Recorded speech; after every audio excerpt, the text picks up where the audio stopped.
அண்ணா, சொல்லுப்பா.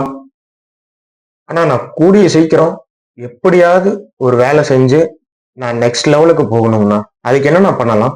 நீ next level போகணும், சந்தோஷமான விஷயம். ஆனா எப்படியாவது என்னவாவது அப்படின்ற எண்ணங்களை மனசுல இருந்து எடுத்திருப்பான்.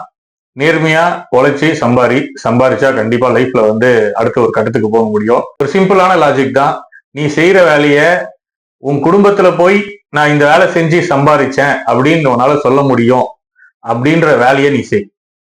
அதுல உனக்கு கிடைக்கிற திருப்தியே பெரிய திருப்தி. எந்த ஒரு சம்பாத்தியம் வந்தாலும் அதை நேர்மையா சம்பாதிங்க.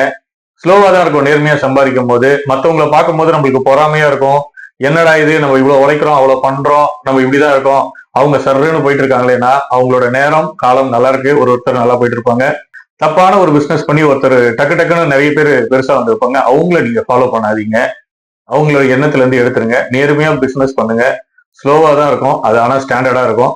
இன்னைக்கு நான் சம்பாரிச்சா போதும், இன்னைக்கு நான் நல்லா இருந்தா போதும் அப்படின்னு நீங்க நினைச்சீங்கன்னா நீங்க கண்டிப்பா உங்களோட லைஃப்ல அடுத்த கட்டத்துக்கு போக மாட்டீங்க. உண்மையா உழைச்சி கொஞ்சம் கொஞ்சமா முன்னேறினாலும் பரவாயில்ல. உங்களுக்கு சந்தோஷம் இருக்கான்னு பாருங்க. கண்டிப்பா சந்தோஷம் இருக்கும்.